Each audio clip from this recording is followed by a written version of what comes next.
Hey everyone, thanks for joining us for the Crosswalk Devotional Podcast. Over the years, our editorial team at crosswalk.com has written these devotionals, observing truths we see at the intersection of faith and life. We're thrilled to offer them to you now in podcast form. To get all of these episodes straight to your phone each week, just subscribe on iTunes or wherever you get podcasts. To find more devotional content like this, just visit us at crosswalk.com.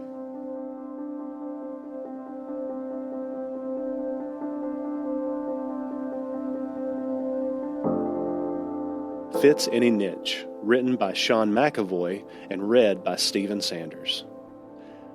Your word is a lamp to my feet and a light to my path. Psalm 119, verse 105. All Scripture is inspired by God and profitable for teaching, for reproof, for correction, for training in righteousness. 2 Timothy chapter 3, verses 16 through 17. As the editor responsible for all devotional content here at Crosswalk, one of the questions I'm asked most frequently by our beloved users goes something like this. Your devotional offerings are great, but could you please include one for cousins of divorcees with sleeping disorders who have befriended agnostic vegetarians? Because that would be really great.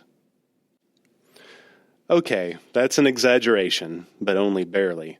And it's not like we dislike filling niches. We have devotionals for women, the workplace, weight loss, and the list goes on.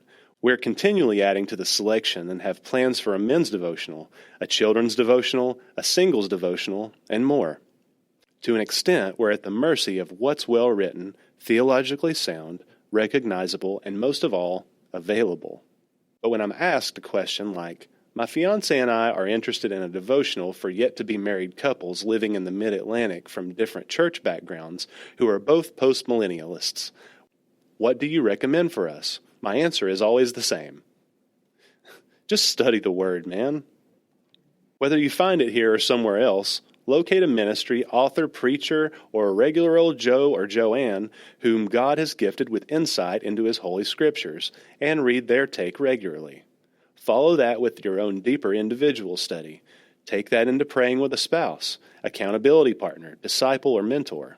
Join a group Bible study, and take notes during sermons. It's not much more complicated than that. We sometimes make it so. We pigeonhole ourselves or our current life situation or level of belief, and so risk hindering the effective wholeness of the Word. Because if there's one thing I've noticed through almost a biblical generation of life, it's that our specific situations are many times made more complex by our nonstop obsession with them, and are often made more simple by backing off and getting at them indirectly through solid study that may not at first seem related to what we are going through. There's nothing wrong with wanting to hear which verses were blessings to folks who have gone through heartbreaks or challenges similar to what you are now experiencing. What I'm suggesting is that the word of the Lord never returns void, and that there have been several topics I've tried to understand and been disappointed in the lack of direct guidance the Bible appears to give on the subject, or several life situations I've wanted to study and not known where to start or how to find others who have biblical wisdom to offer in the form of a devotional, that have been solved when I stepped away and just studied sound teaching with prayer. One example is when, as a young man, I wanted to find everything the Bible said about the big sins our youth minister were so concerned with keeping us from: sex and drinking.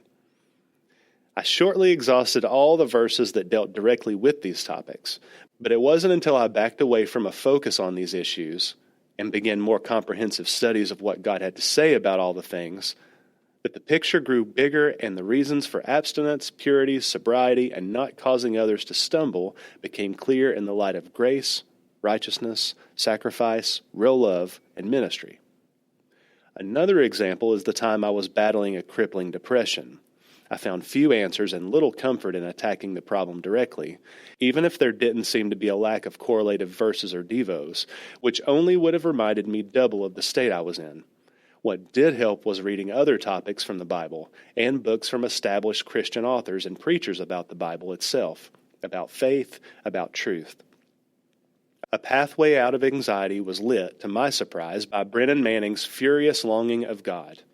I could not have guessed that a meditation on God's intense love for me would have lit the way.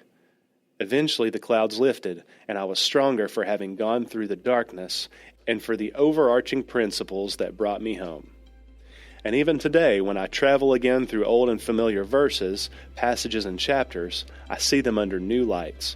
Different words stick out, related to my current trials, temptations, and tribulations. It's quite a thing to see happen on a page.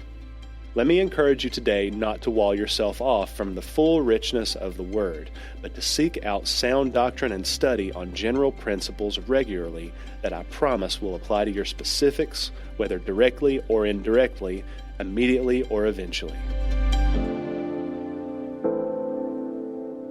Hey listeners, thanks for joining us for the Crosswalk.com devotional podcast. To get all of our episodes straight to your phone during the week, subscribe to this podcast on iTunes or wherever you listen to podcasts. To find more devotional content like this, head over to Crosswalk.com.